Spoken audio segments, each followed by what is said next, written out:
Good morning, everybody, and welcome to Five Things Friday, USA edition.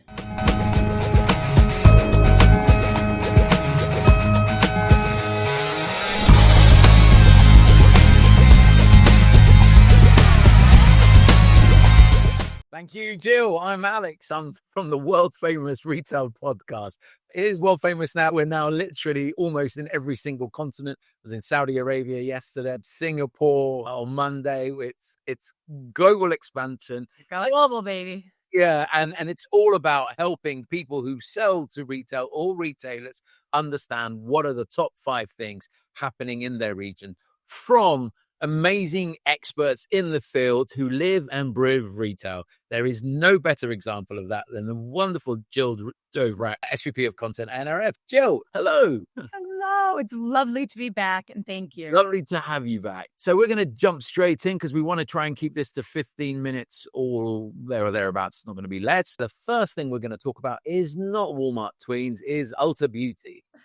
Yes, I was so excited to see this about a week and a half ago. So as you know, Alex, when you were in Singapore, the NRF Big Show, I had Josh Friedman with me, who is the SVP of Digital for Ulta. Now, Ulta's was pretty much only domestic at that point, but a little birdie had told me there could be some plans in the works. So this was really exciting to see that Ulta bought a huge player in London and even Europe. And now they have about 83 stores that they're going to have now. It's huge, huge, huge. And Keisha Steelman, their CEO, has said that international expansion was always going to be a big part of the Ulta Beauty Unleashed, which was kind of her plan when she took over the brand. They're world renowned. And obviously in the US, Ulta Beauty have done a fantastic beauty within store, right? Because I think Ulta Beauty is within Target. They have some spaces, yes, within Target. It'll be interesting to see kind of, how that plays out. But Ulta Beauty itself, there are many, many, hundreds and hundreds of standalone stores. One thing they're really known for is the services they provide in store. So, you can kind of go and, do the makeover, but they test out the products for you. So if you want to see something on your hair or see how powerful a blow dryer might be to combat the Singapore humidity, that's something that they do there. And they do an unbelievable amount of local, I want to say it was something like 70,000 local events in all their stores kind of, globally. Yeah. So every store really has kind of a neighborhood feel, multiple events, even, per week there, just getting kind of the community involved. So it feels much more, a place you can pop in and grab one thing rather than, I have to go buy, 500 things to stock up. So they're really doing a great job in that play. I think there's lots of good examples of beauty players that are just crushing it. And beauty as a category being a growth category still, and new entrants coming into this because I cover this. But anyway, we can talk so much. No, we can spend already minutes on that, but yeah. Okay, keeping on with Target, they're launching a week-inspired back-to-school campaign. And it's all about basically major discounts. So when I look at it, starts on the 27th of July to the August the 2nd. It's the kick off the back to school season. Deals include 25% off children's apparel, 30% off backpacks and pens, every writing supplies. Yeah. And they're also giving $15 gift cards if you spend over $50 on home care items. So for me, that's a wonderful cross-category play. Yep. Family is in buying something for the house. Oh, here's a $50 voucher for back to school, which I think which family wouldn't use that, right? Real money, yeah. It's actual real money, yeah. Yeah, and they're offering personalization stores in nearly 500 stores. This is doubling from last year because people, and I know what it's like having kids, you want to put their name on everything, tattoo it onto literally anything that you can tattoo it onto. It's interesting. So the BOGO and all of the deals, I mean, back to school shopping is unbelievable driver here, at least in the US. I think we did a pulse. It was about 2 weeks ago, so kind of early mid-July, and there was something like 84% of households still hadn't completed their back to school shopping, which makes sense. The school really doesn't start some regions here early August, but K through 12, the average that most households will spend is around $300. focused on electronics, then another 250 on clothing and accessories, then another 170 on shoes, and then another $143 on school supplies. When you put all that together, I mean, Target sells every single one of those categories. They should be a major player in this space. And, kids love Target because what else do they have? Toys. So it really, like that was always, growing up, like they know the bullseye before they know the name and they want to go there and buy. So here's the thing, right? Here's what they have done phenomenally well. I live in another continent, right? My kids have never seen a Target. You would think that, but thanks to the power of Minecraft, thanks to the power of YouTube and Target's amazing social activations, my little boy, every time he sees the bullseye, Target, I mean, I've worked with Target, so I've bought some bullseyes home for him. But he knows, and he goes, "Oh, can we go to Target when we're in the US?"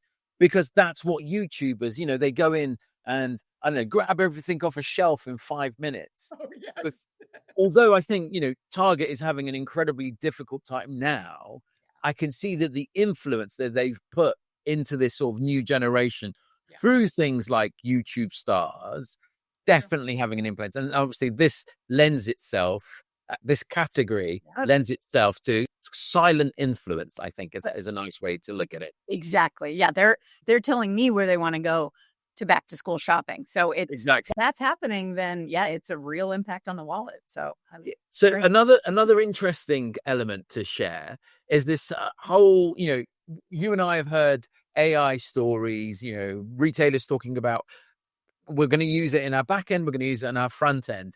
There's been some great research by Aquino, Dynata did it for Aquino, and they found, they surveyed 3,500 customers, and they found 84% of shoppers who used AI-generated product recommendations had positive experiences, which is great. So the recommendation sort of was getting it right, but only 45% of shoppers then trusted the AI to be accurate in whatever it was providing it back. So it was a positive experience, but then there's that, I guess, that cynicism, is it actually accurate? And then only 44% engage with them to actually go on to make a purchase. And I don't know why there's a difference here, but there's a difference by the people who engage and then the people who actually made the purchase. Mm-hmm. That's 32%.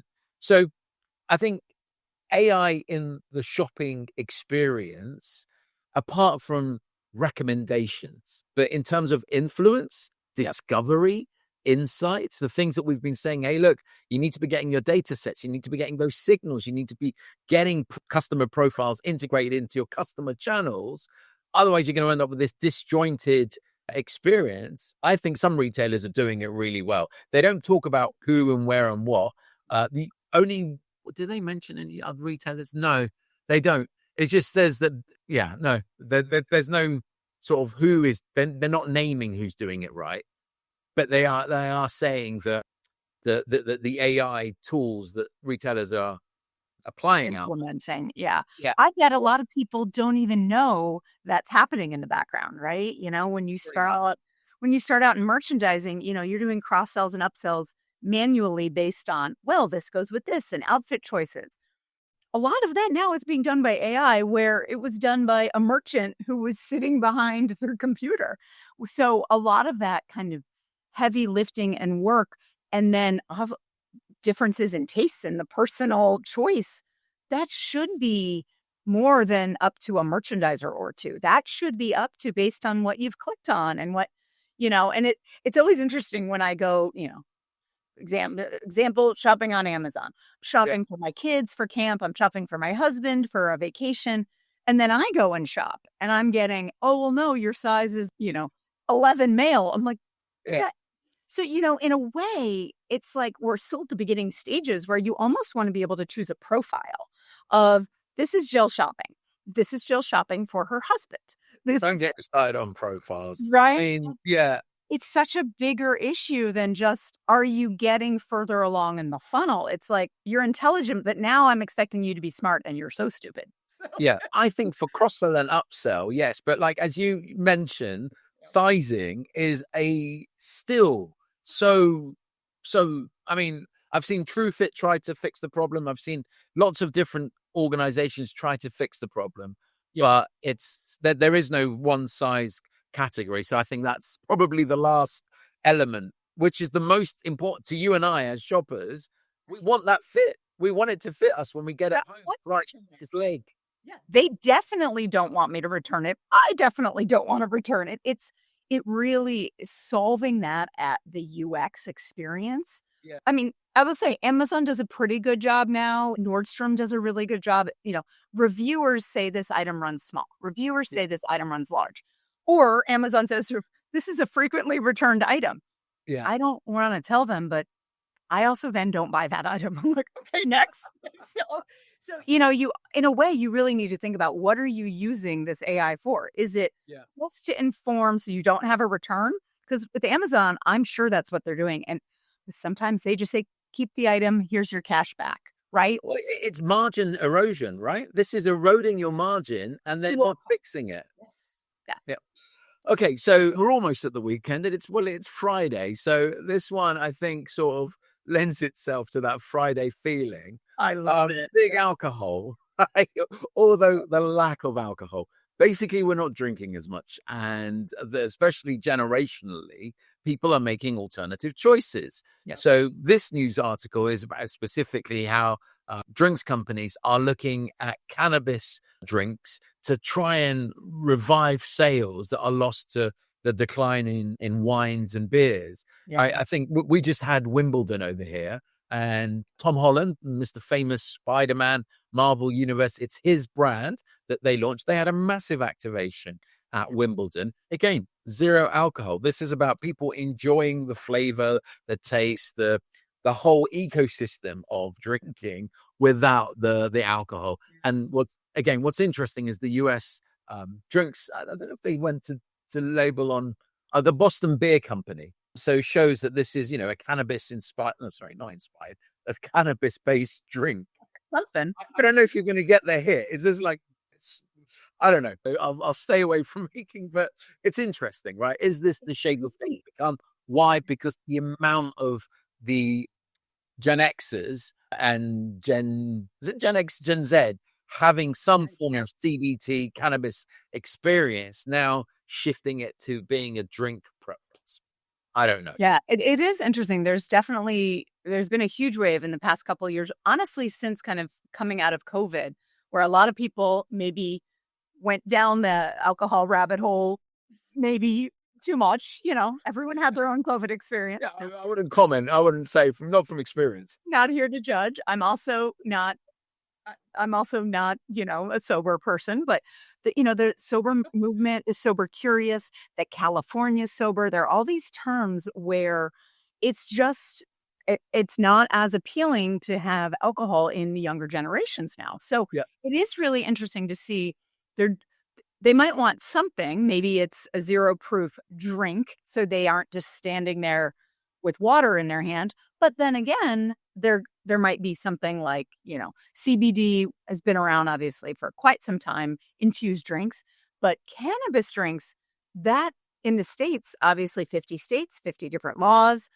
And that has been probably a harder nut to crack because the distribution, you have to be 21, you have to, it's a new category, rich. And so it's really interesting. And also, if you don't know tolerances and you pull it off the shelf, that's a whole new thing as well, because it might hit a bit differently than some of the other cannabis products out there. So I think it's a really interesting model to follow and to watch and just see how big it's going to get. I believe it's going to be huge, obviously. I think before we go on to the last one, and I'm conscious of time, basically all of the things, all of the echoes, all of the signals that we're hearing is there's this massive seismic shift in the market. It's having impact on the way we drink, on the way we shop, on the way we review things, get inspired by things. But the industry is shifting and changing with it. And I think that's the wonderful thing, that the opportunity that you and I have are these new categories. People like Walmart, as we come on to the final story, they are looking at these categories thinking how, this new it's not new, but newish tweens, Yeah. this in the new generation. How do we stay relevant to them? Yeah, and where's the white space? I mean, Walmart has been really good at fashion the past couple of years. I mean, Denise and Candela running their fashion program has been, she came from luxury. And I remember very clearly when she moved over to Walmart, it was, and she tells the story, mouths were dropping like, what, why? And a lot of it is like just democratized fashion. And, they really went for the women's customer first. And then obviously kind of the baby and the kids. But there's been a real hole in the market for when you're out of kid sizes, but you're not into men's or women's sizes. Yeah. And what happens if even if you kind of fit into the men's or women's clothing, A, they're not cut right maybe for the shape, but B, I mean, I don't have daughters myself, but I hear from all of my friends, they're like, I don't want my daughter wearing a crop top or shorts that are so short to school at age, 11. Just because she's tall doesn't mean she should be wearing. So there's really been this very hard, like they want to be trendy. They want to look like they're, a teen, and they want to look cool for their friends. But there hasn't really been a whole lot of brands that have stayed in this space. Some have come and gone. But with Walmart launching Weekend Academy, I think, it's perfect timing. We were just talking about back to school and Target. But, look at some of this stuff. It's not full of it's not cutesy, cuddly, mumsy, that sort of, that's what my little, 10 or 11-year-old doesn't want, right? But his body, when I go into the stores, that's what I get. You just get a bigger teddy bear. Into men's. Exactly. Yeah, exactly. It's really nice. It's appropriate clothing for parents who, still have the influence and are holding on to that influence. I know I won't have it much longer, but really, really excited to see how this goes. And, it's priced. There's a lot below $10.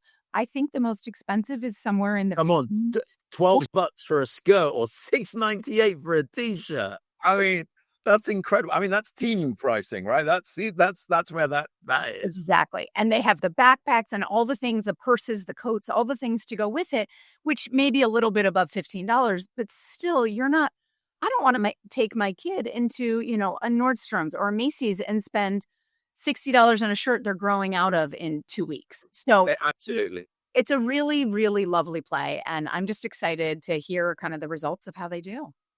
Well, listen, this has flown by, but we're at the top of our allotted slot. So thank you so much, Jill, for this week's 5 Things Friday. Until next time.